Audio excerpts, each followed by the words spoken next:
খেয়ে না খেয়ে দিন প্রচারের কাজে নিজেকে দিয়েছ বিলিয়ে, তায়েফের কাফিরেরা চিনল না সে আলো, দুষ্ট ছেলেদের পিছু দিল লেলিয়ে। পাথরের আঘাতে ক্ষত বিক্ষত হয়ে সারা শরীর থেকে রক্ত ঝরে।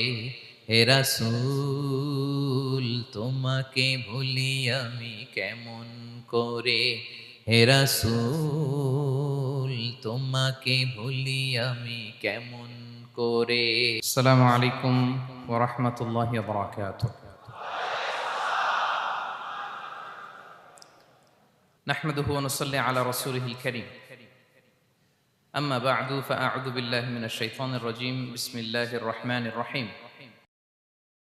وَلَنَبْلُوَنَّكُمْ بِشَيْءٍ مِّنَ الْخَوْفِ وَالْجُوعِ وَنَقْصٍ مِّنَ الْأَمْوَالِ وَالْأَنفُسِ وَالثَّمَرَاتِ وَبَشِّرِ الصَّابِرِينَ الَّذِينَ إِذَا أَصَابَتْهُم مُّصِيبَةٌ قَالُوا إِنَّا لِلَّهِ وَإِنَّا إِلَيْهِ رَاجِعُونَ صدق الله العظيم رب اشرح لي صدري ويسر لي أمري واحلل عقدة من لساني يفقه قولي।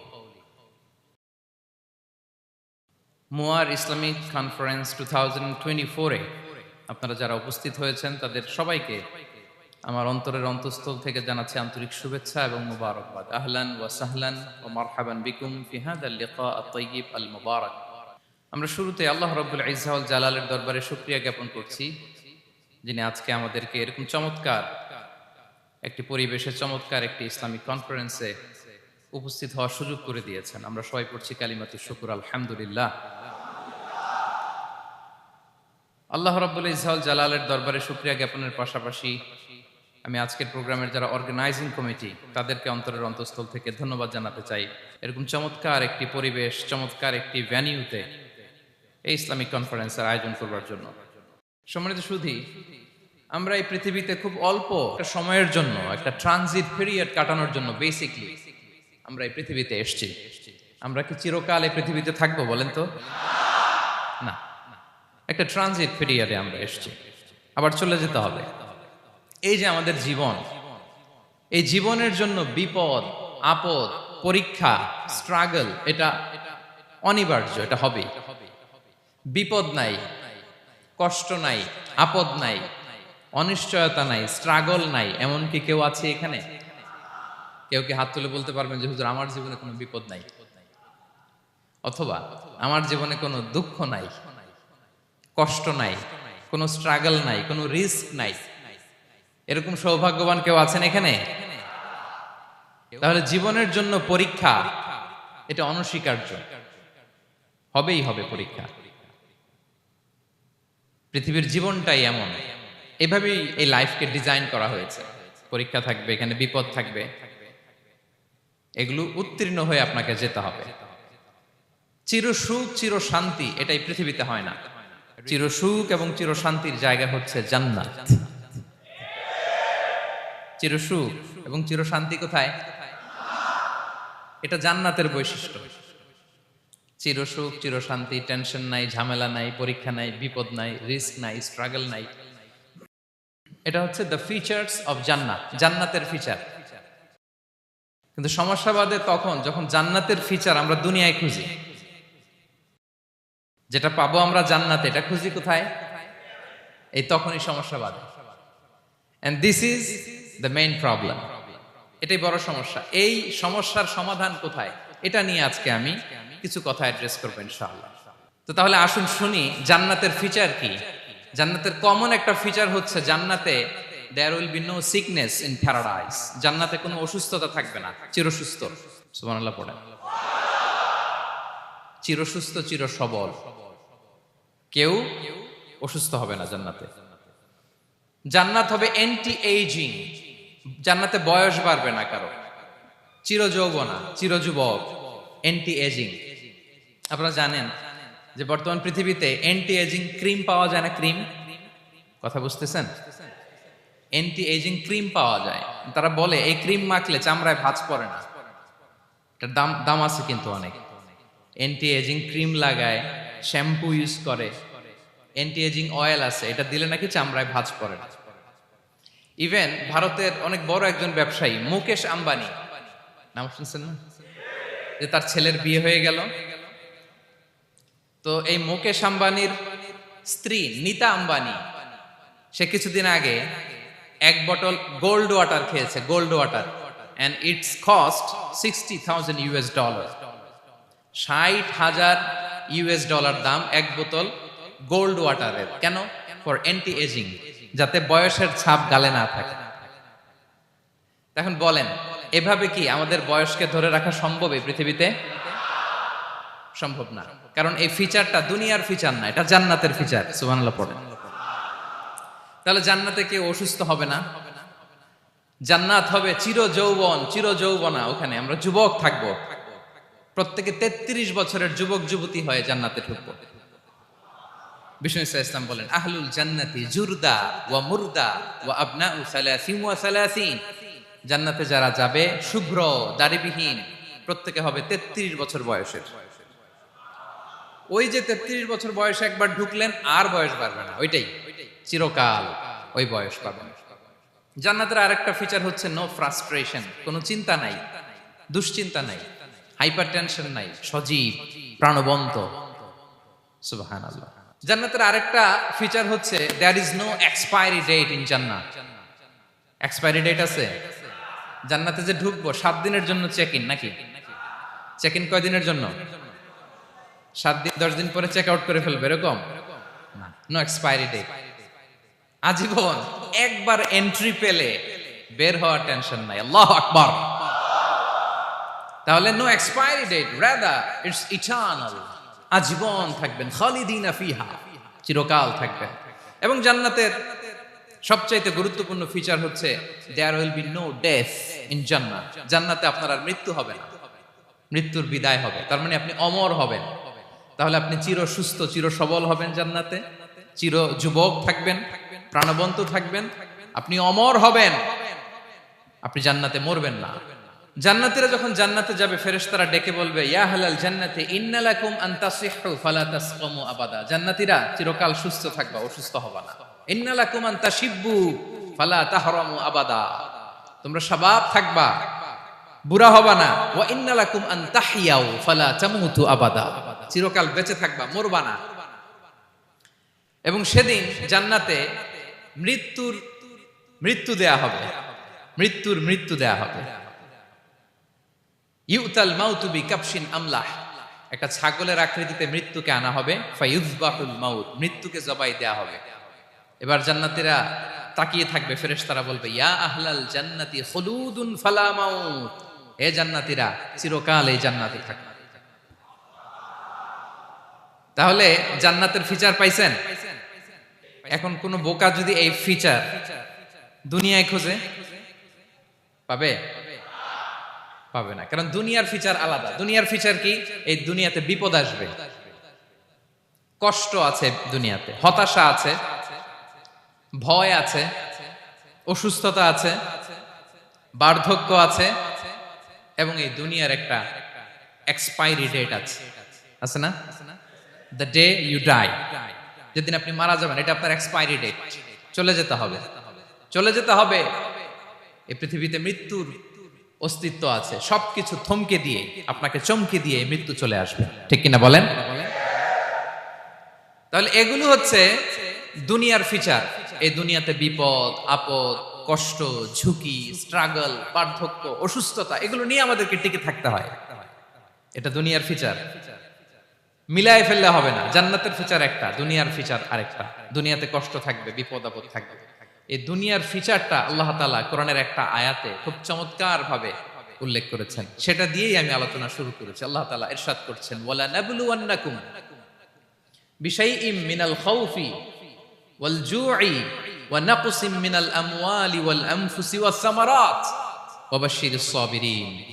আল্লাহ তাআলা বলছেন, অবশ্যই অবশ্যই আমি তোমাদেরকে পরীক্ষা করব, ভয় দিয়ে, ক্ষুধা দিয়ে, সম্পদের ঘাটতি দিয়ে, আতঙ্ক দিয়ে, প্রাণনাশ দিয়ে, ফল ফসলের হানি দিয়ে পরীক্ষা করব। কিন্তু এই পরীক্ষায় যারা উত্তীর্ণ হবে, যারা সবর ইখতিয়ার করবে, ওয়াবাশশিরিস সাবিরিন, ধৈর্যশীলদের জন্যই হচ্ছে সুসংবাদ। আলহামদুলিল্লাহ পড়ে। তাহলে সম্মানিত সুধী, আমরা বুঝতে পারলাম এই পৃথিবীর ফিচার হচ্ছে এখানে বিপদ থাকবে, বিপদ ছাড়া কেউ থাকবে না। স্ট্রাগল থাকবে, কষ্ট থাকবে, ঝুঁকি থাকবে, রিস্ক থাকবে, এবং নানা ধরনের বিপদ আপদ দিয়ে আল্লাহ তাআলা আমাদেরকে পরীক্ষা করবেন। এটা মাস্ট, এটা আমাদের মাইন্ডসেটে নিয়ে নিতে হবে।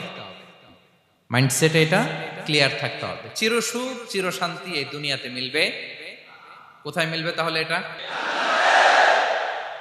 তাহলে বিপদ আসবেই, আপদ আসবেই, পরীক্ষা থাকবেই আমাদের জীবনে। তবে ইন্টারেস্টিংলি মজার বিষয় হচ্ছে পরীক্ষাটা এক একজনের এক এক রকম। পুরো পৃথিবীটা একটা পরীক্ষা ক্ষেত্র, কিন্তু কারো প্রশ্নপত্রের সাথে কারো প্রশ্নপত্রের কোনো মিল নাই। সুবহানাল্লাহ। আমার পরীক্ষা একরকম, আপনার পরীক্ষা আরেক রকম, ওই ভাইয়ের পরীক্ষা আরেক রকম, ওনারটা আরেক রকম। সবাই পরীক্ষার্থী, সবাই পরীক্ষার্থী, কিন্তু কারো প্রশ্নপত্রের সাথে কারো প্রশ্নপত্রের কোনো মিল নাই।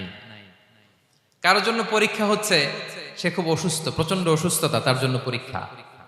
ক্যান্সারের রোগী, দুরারোগ্য ব্যাধি, ডক্টর বলছে 4th স্টেজে চলে আসছে, কয়েক মাস বাঁচতে পারে, এটা তার জন্য পরীক্ষা।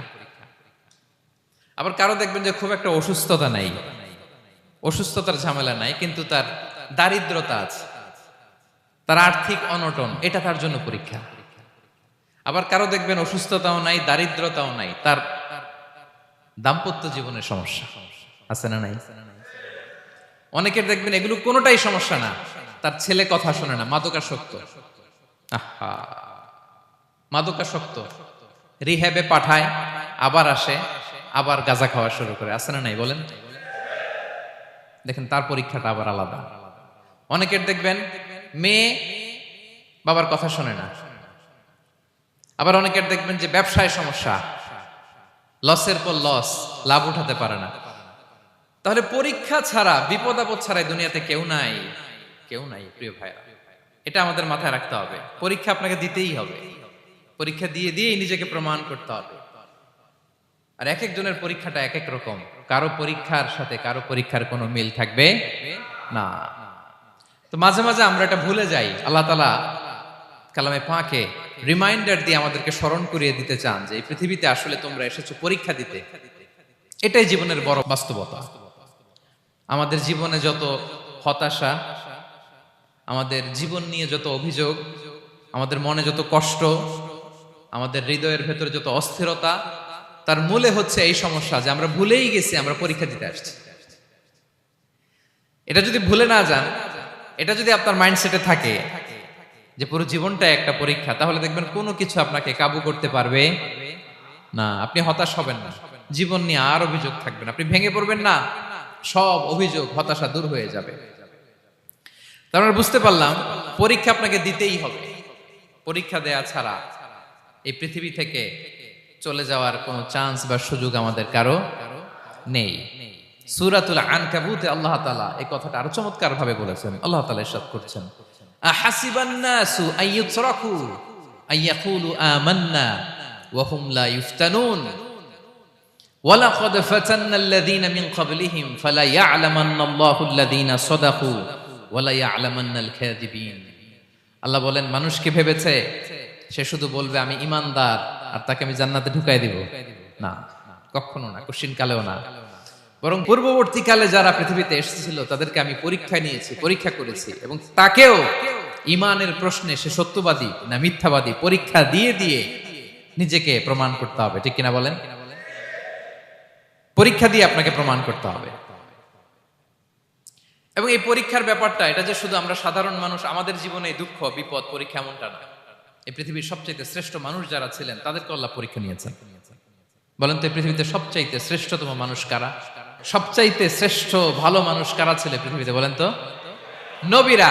আওয়াজ করে বলেন তো কারা? তো বলেন তো নবীদের জীবনে পরীক্ষা ছিল কি ছিল না? হ্যাঁ ছিল।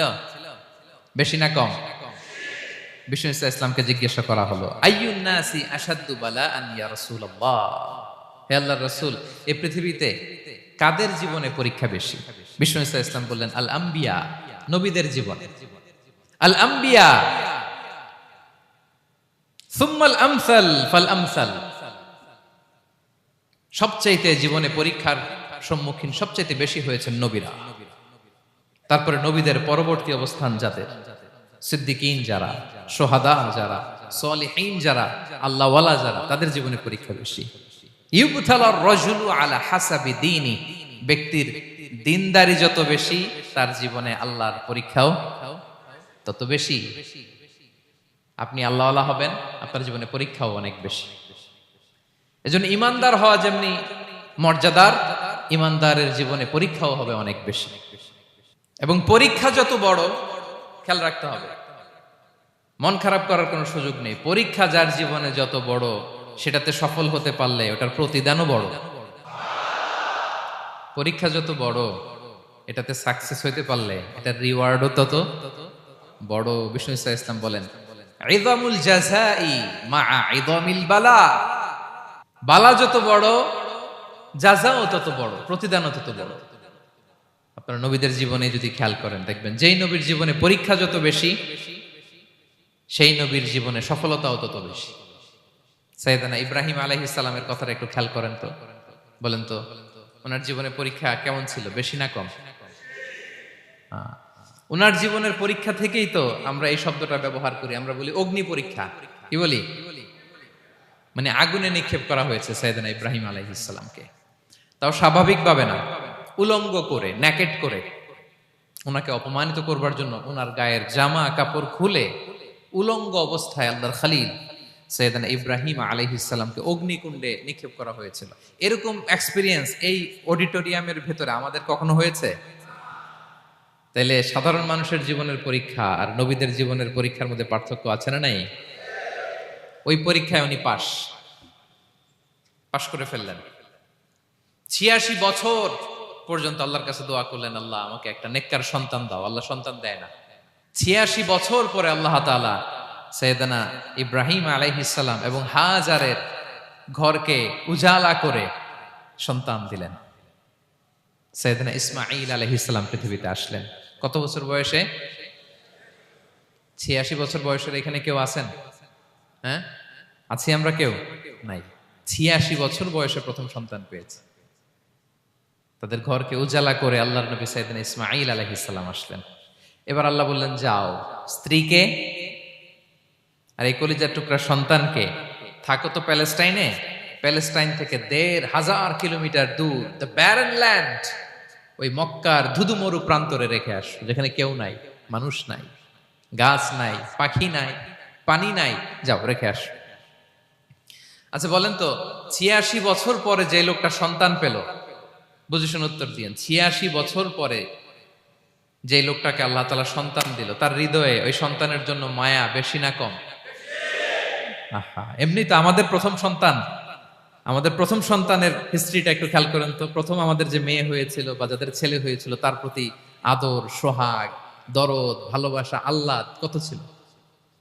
আর ৮৬ বছর বয়স আল্লাহ তাআলা ওনাকে সন্তান দিলেন, দিয়ে বললেন, যাও হাজারকে আর ইসমাঈলকে মক্কার ধুধুমরু প্রান্তরে রেখে আস।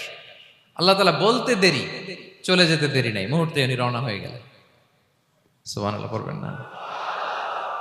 রেখে আসলেন মক্কার ধুধুমরু প্রান্তরে।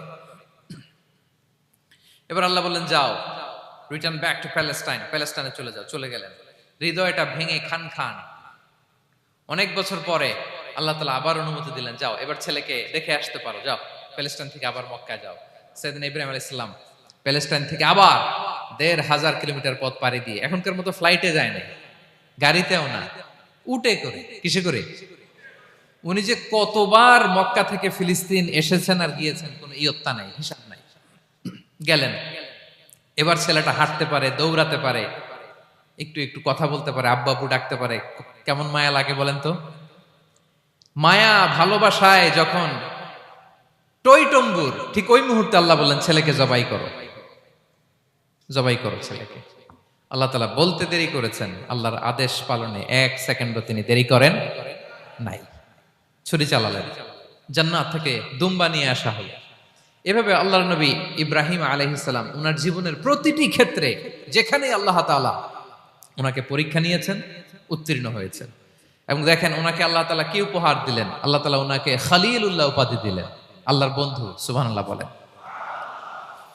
আল্লাহ তাআলা বলছেন ওয়া ইযি বিতালা ইব্রাহিম রাব্বুহু বিকালিমাতিন ফাআতাম্মাহুন ক্বালা ইন্নী জাইলুকা লিন-নাসি ইমামা। আল্লাহ অনেকগুলো পরীক্ষা নিয়েছিলেন সাইয়েদনা ইব্রাহিম আলাইহিস সালাম, প্রতিটা পরীক্ষায় সাকসেসফুলি পাস করেছেন, গোল্ডেন এ প্লাস। আল্লাহ বলেন ইন্নী জাইলুকা লিন-নাসি ইমামা, I'm gonna make you the leader for the entire human being. I'm gonna appoint you as a leader for the entire universe. গোটা বিশ্বের জন্য, গোটা মানবতার জন্য আমি তোমাকে লিডার বানায় দিলাম। ইযমুল জাযাই মা'a ইযমিল বালা। পরীক্ষা যত বড়, ওই পরীক্ষায় পাশ করলে ওইটার ফলাফল প্রতিদানও বড়।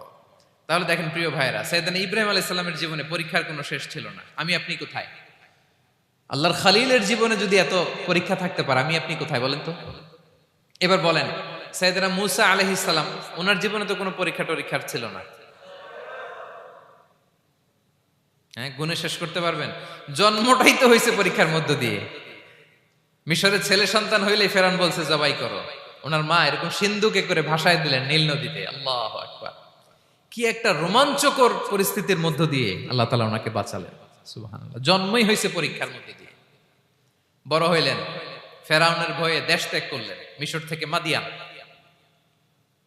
আবার আল্লাহর আদেশে যখন ফিরে আসলেন, আবার ফেরাউনের সাথে তর্ক বিতর্ক, যুদ্ধ। একটা রাত আল্লাহ নবী মূসা আলাইহিস সালাম শান্তি মতো মিশরে ঘুমাতে পারে নাই। একটা রাত। শেষ পর্যন্ত এই ফেরাউন মূসা আলাইহিস সালামকে ধাওয়া করেছে। ফেরাউনের ধ্বংসের আগ পর্যন্ত সে মূসা আলাইহিস সালামকে ধাওয়া করেছে। তার মানে মূসা আলাইহিস সালাম এই বিপদ আপদ পরীক্ষা এগুলো থেকে মুক্তি পান নাই। এবার বলেন ঈসা আলাইহিস সালামের কথা। ওনার জীবনে তার পরীক্ষা ছিল না? কি পরীক্ষা ছিল? হ্যাঁ, আল্লাহু আকবার। Same scenario goes to the biography of every messenger in the world.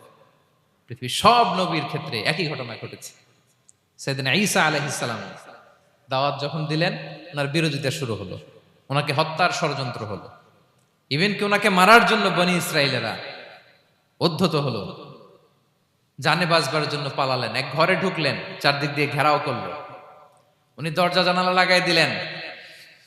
ওরা বললো একজন দরজা ভেঙে জানালা ভেঙে ভিতরে ঢুকো, ঢুকে দেখো বেটা ঈসা কি করে। একজন ভিতরে ঢুকছে, ঢুকার সাথে সাথে বল রাফাআহুল্লাহু ইলাইহি, আল্লাহ তাআলা ঈসা আলাইহিস সালামকে উপরে উঠায় নিলেন।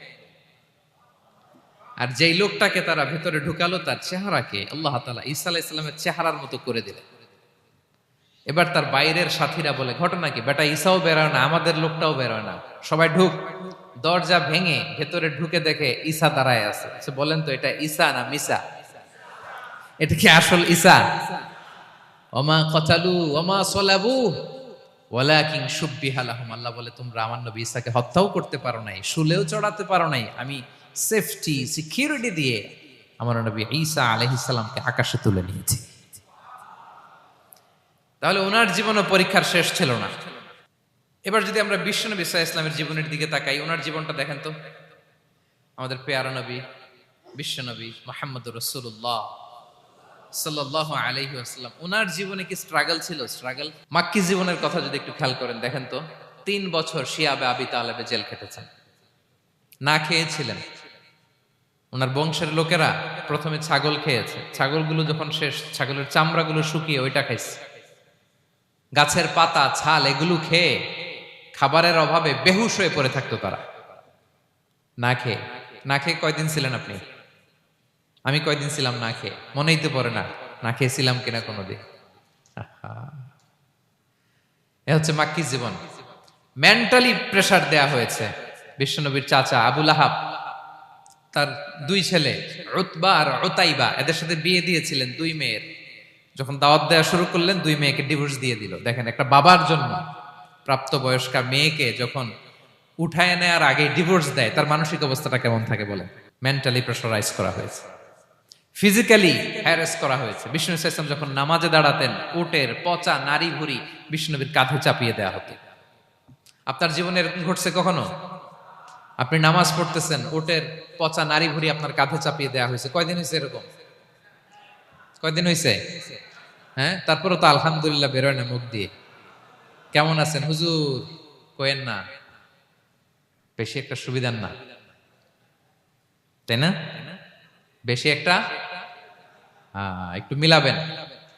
কতটুকু পরীক্ষা আমরা দিয়েছি।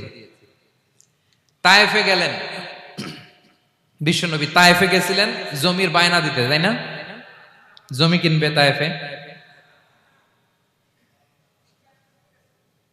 তায়েফবাসীদেরকে জাহান্নামের আগুন থেকে বাঁচাতে গিয়েছিলেন, নিজের জন্য না। সেখানে তায়েফের ছেলেরা পাথর মেরেছে বিষ্ণু ইসলামের গায়ে। এত শুভ্র দেহ ছিল, চেহারা ছিল, বিষ্ণুবীর গা দিয়ে ঝরঝর করে রক্ত ঝরেছে। ফিজিক্যাল হ্যারাসমেন্টের শিকার হয়েছেন বিষ্ণু ইসলাম। যখন যেদিন বিষ্ণু ইসলামকে হত্যার ষড়যন্ত্র করা হলো, আল্লাহ তাআলার আদেশে তিনি মক্কা থেকে মদিনায় হিজরত করলেন। মদিনাতে যে একটা রাত, সপ্তম হিজরির আগ পর্যন্ত শান্তিতে ঘুমাতে পারেন নাই। 3 দিকে 3 ইহুদি বসতি, বনু কাইনুকা, বনু নদীর, বনু কুরাইজা। আহা,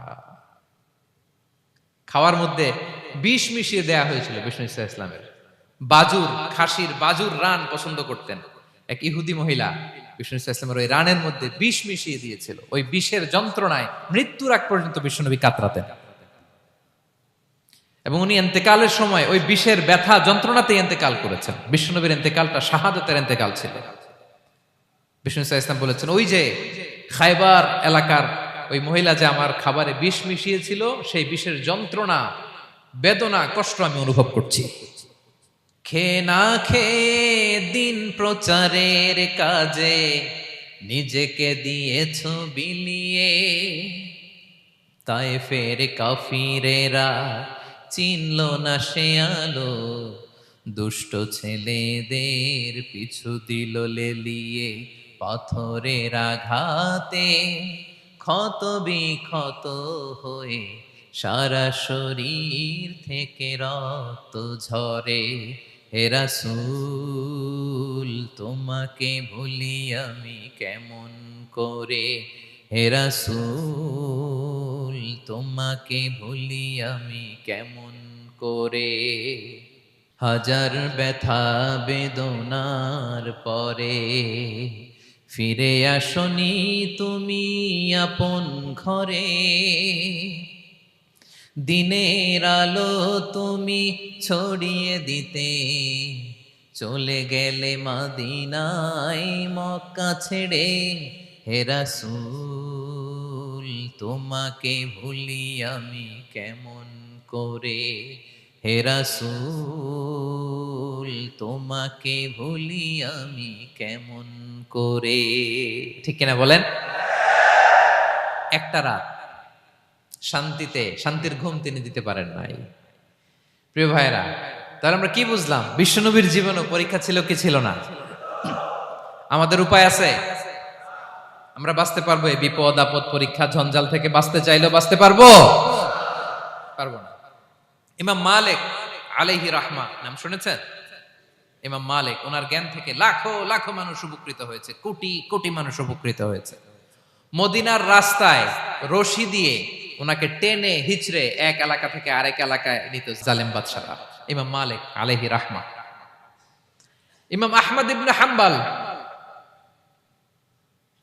ওনাকে বেত্রাঘাত করা হতো, চাবুক দিয়ে পেটানো হতো। আমাদের মাযহাবের ইমাম আল ইমাম আল আযম আবু হানিফা আলাইহি রাহমা, ওনাকে কারাবন্দী করা হয়েছিল। তার মানে দেখেন, যত বড় বড় স্কলার, যত বড় বড় মাশায়েখ, এমনকি আম্বিয়া আলাইহিমুস সালাম, ওনারাও পরীক্ষা বিপদ আপদ থেকে রেহাই পান। পাইছে? তাহলে আপনি আর আমি পাবো? বলেন তো।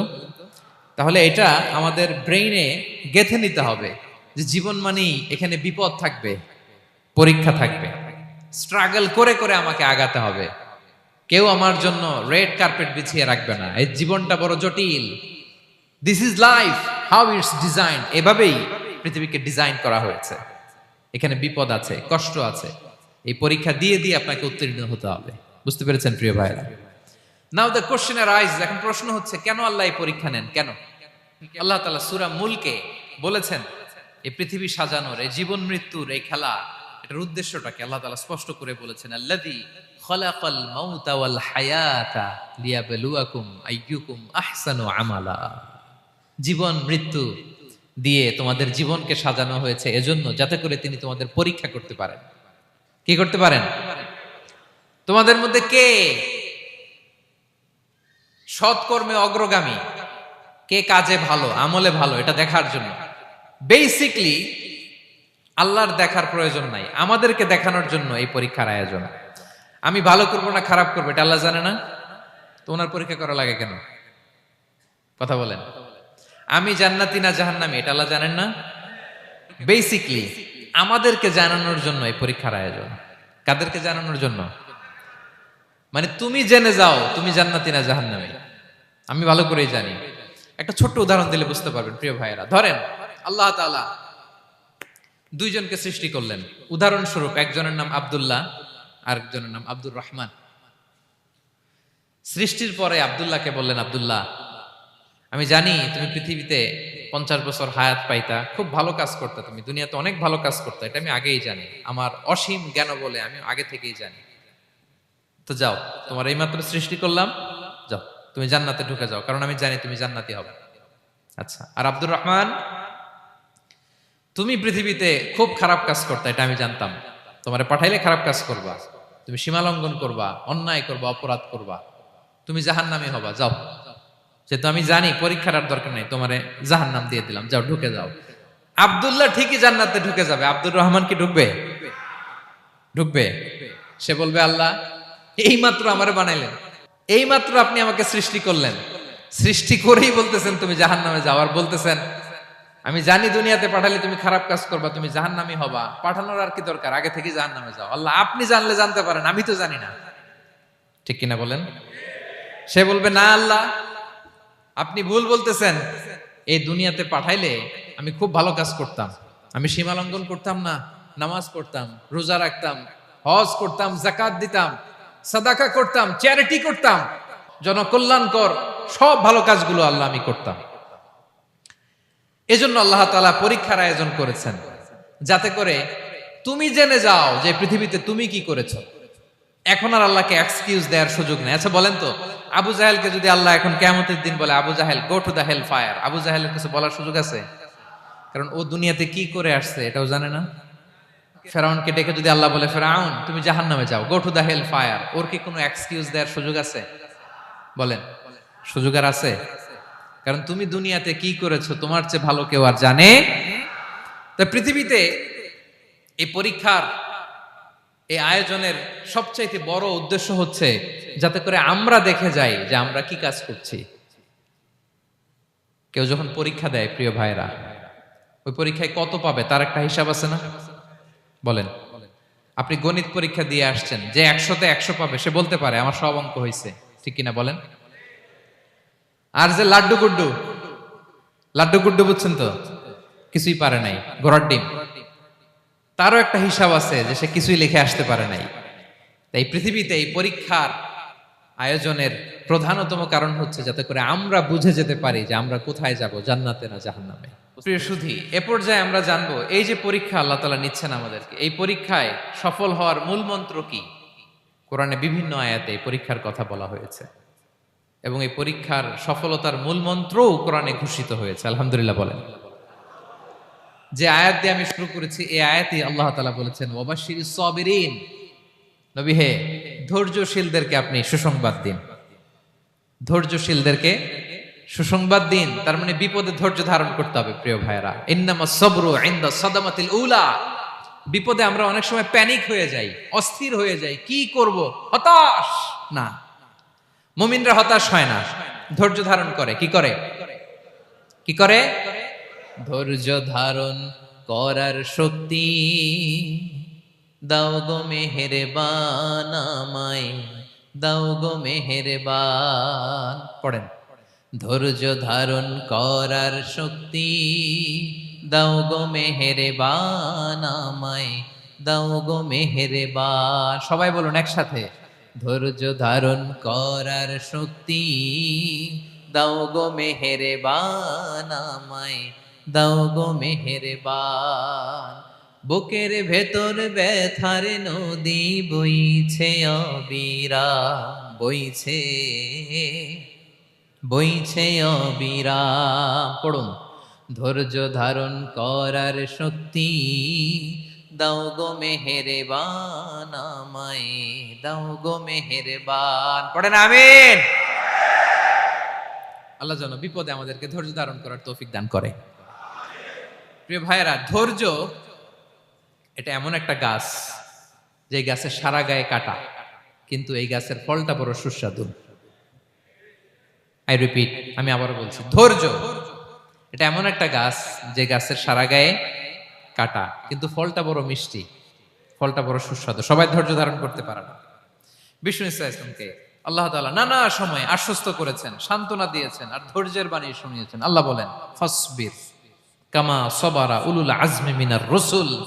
নবী হে, আপনার আগে দৃঢ় প্রত্যয়ী নবীরা যেরকম ধৈর্য ধারণ করেছে, আপনিও ধৈর্য ধারণ করুন। সূরাতুল মুজাম্মিল আল্লাহ তাআলা বলছেন, ওয়াসবির আলা মা ইয়াকুলুনা ওয়াহজুরহুম হাজরান জামিলা। ওরা যাই বলুক, আপনি ধৈর্য ধারণ করুন, ওদের কথাকে ইগনোর করুন। Just ignore what they are saying to you. যা বলে আপনি জাস্ট ইগনোর করেন। ওরা বিষ্ণু ঈসা ইসলামের মনোবলকে ভেঙে দেওয়ার জন্য কখনো বিষ্ণু ঈসা ইসলামকে কবি বলে গালি দিত। কবি কি বলতো?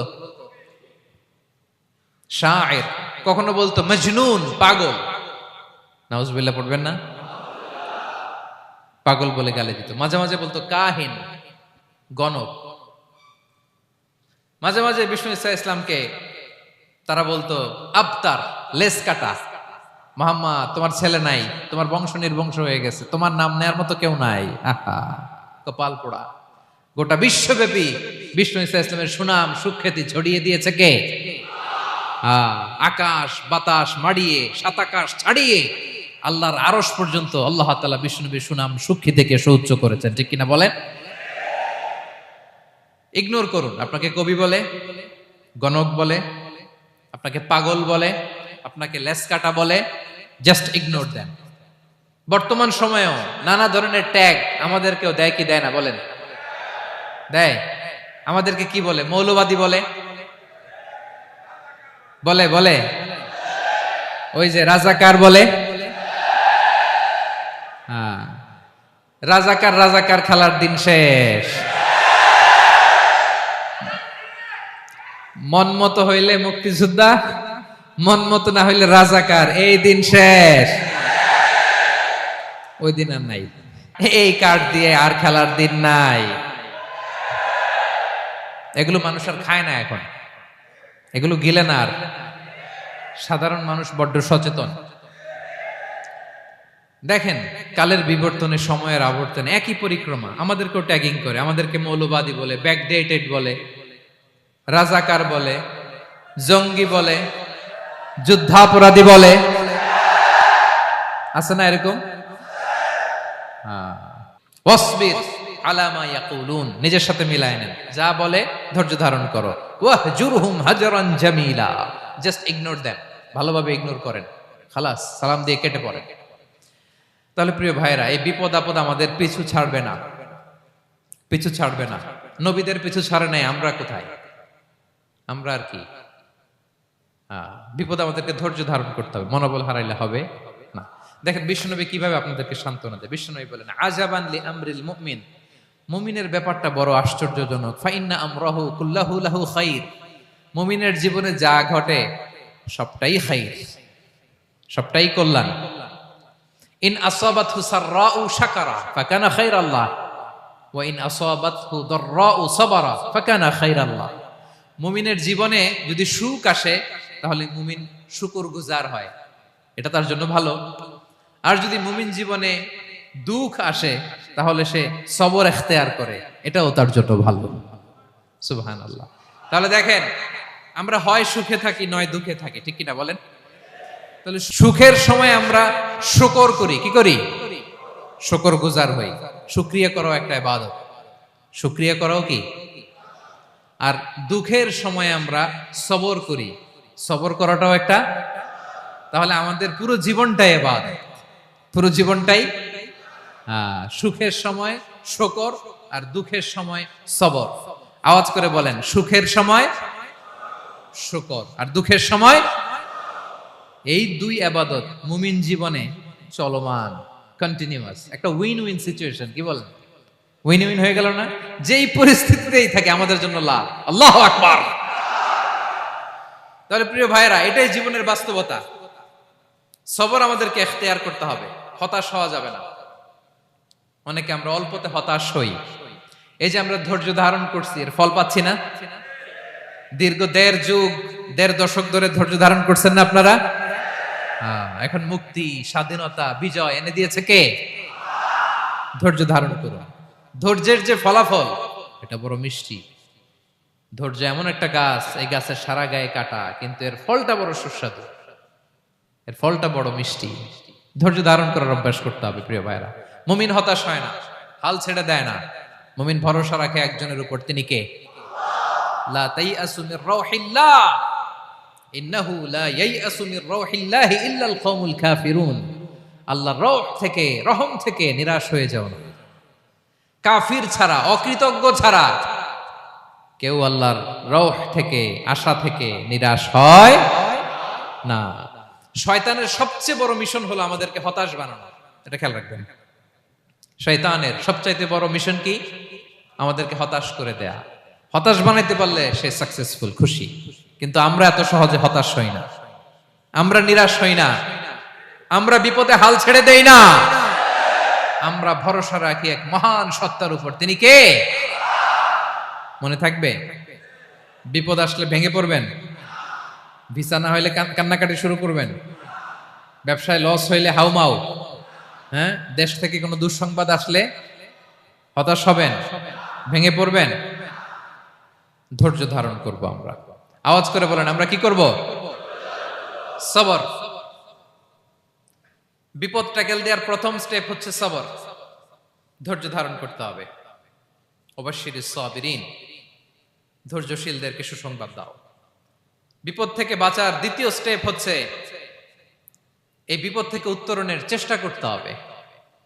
কন্টিনিউয়াস প্রচেষ্টা চালিয়ে যেতে হবে। ওয়াল্লাযীনা জাহাদু ফিনা লানাহদিয়ান্নাহুম সুবুলানা। যারা আমার রাস্তায় চেষ্টা করে, প্রচেষ্টা করে, স্ট্রাগল করে, তাদেরকে আমি পথ দেখিয়ে দেই, সুবুল দেখিয়ে দেই, ওয়ে আউট দেখায় দেই, এক্সিট দেখায় দেই। কোথাও আটকাবেন না আপনি, আপনাকে এক্সিট দেখায় দিবে কে? মালয়েশিয়াতে কেলুয়ার বলে না? কেলুয়ার কি বলে চেনেন? কেলুয়ার মানে কি? এক্সিট। এক্সিট পেয়ে যাবেন, আটকাবেন না আপনি জীবনে কোথাও। 3 নাম্বার, আল্লাহর উপর তাওয়াক্কুল করতে হবে বিপদ আসলে। ওমাইয়া তাওয়াক্কাল আলাল্লাহি ফাহুয়া হাসবুহ। আল্লাহর উপর যে তাওয়াক্কুল করে, আল্লাহই তার জন্য যথেষ্ট হয়ে যায়। তাহলে বিপদে প্রিয় ভাইরা আমরা প্যানিক হব না, ধৈর্য ধারণ করব, বিপদ থেকে উত্তরণের সর্বোচ্চ প্রচেষ্টা চালিয়ে যাব, আর ভরসা রাখবো একজনের উপর, তিনি কে? আর বিপদ আসলে এটাকে নেগেটিভলি নেবেন না সব সময়। বিপদ আপদ এটা অনেক পজিটিভ, ভালো জিনিস আমাদের জীবনে বয়ে নিয়ে আসে। শাইখুল ইসলাম ইবনু তাইমিয়া আলাইহি রাহমা, উনি বলতেন, খুব দামি কথা, খুব হেভি ওয়েট কথা, মনোযোগ দিয়ে শুনুন। তিনি বলতেন, যে নেয়ামত তোমাকে আল্লাহ থেকে দূরে সরায়, ওই নেয়ামতের চেয়ে বিপদ ভালো, যে বিপদ তোমাকে আল্লাহর দিকে ধাবিত করে।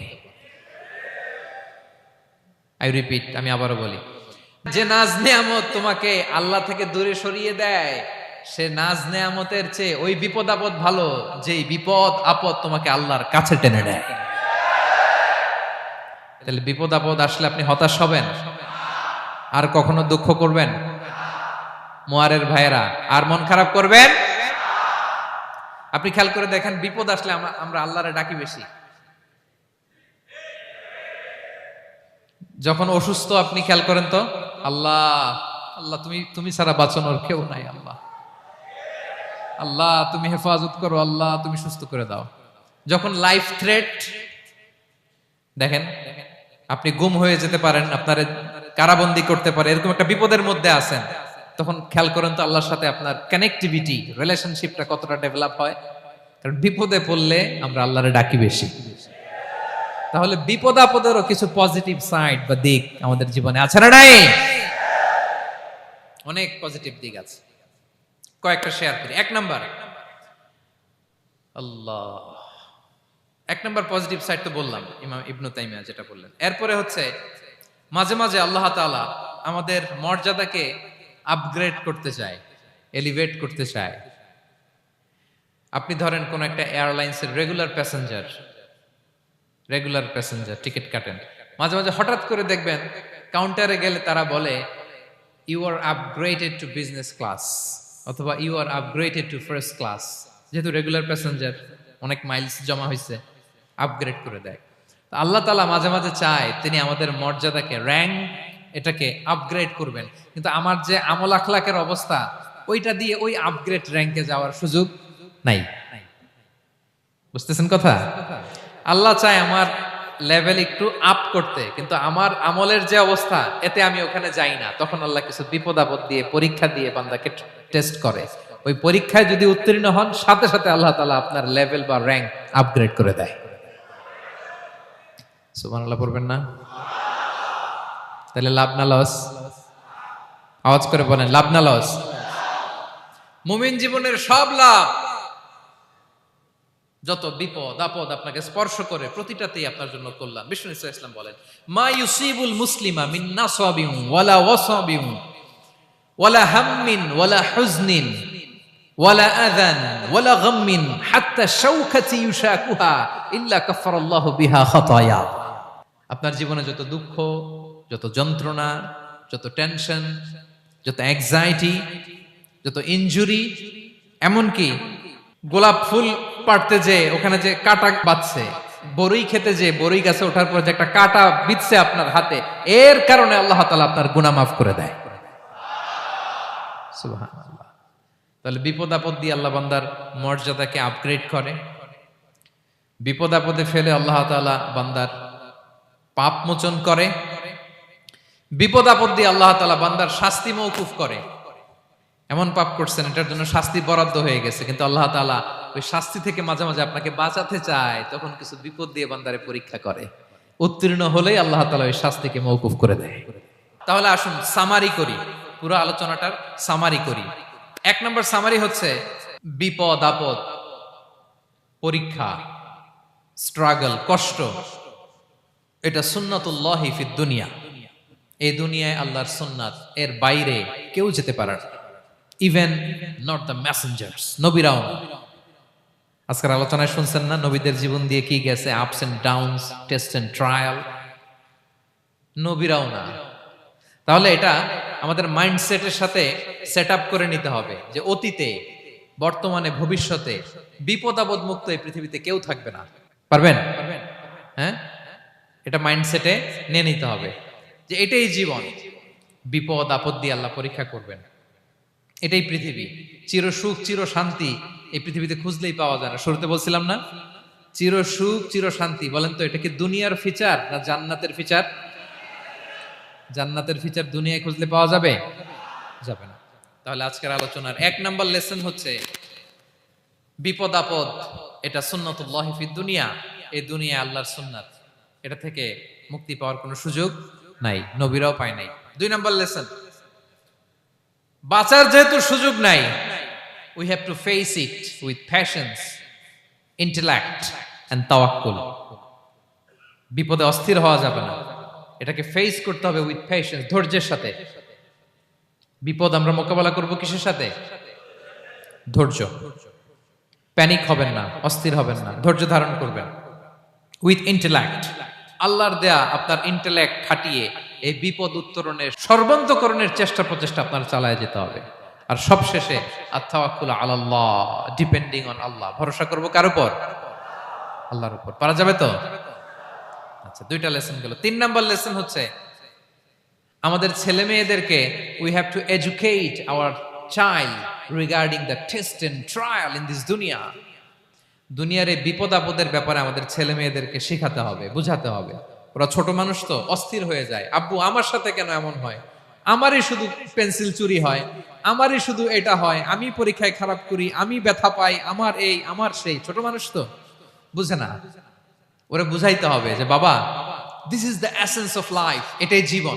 এটাই কি এই লাইফ হ্যাকস গুলো তাদেরকে শেখাইতে হবে। ডোন্ট বি প্যানিক, প্যানিক হওয়া যাবে না। This is how life is design.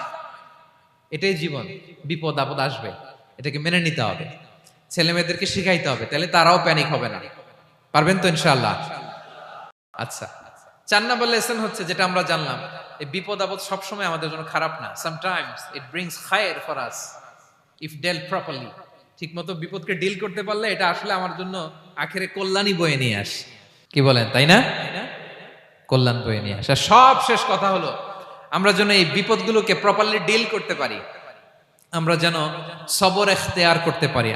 আল্লাহর কাছে চাইতে হবে, দোয়া করতে হবে, কারণ তৌফিক দেওয়ার মালিক কে? আল্লাহর কাছে যেন আমরা কায়মনোবাক্যে প্রার্থনা করতে পারি, আল্লাহ এই বিপদকে যেন আমরা ডিল করতে পারি উইথ সাবর, উইথ ইন্টেলেক্ট, উইথ তাওয়াক্কুল।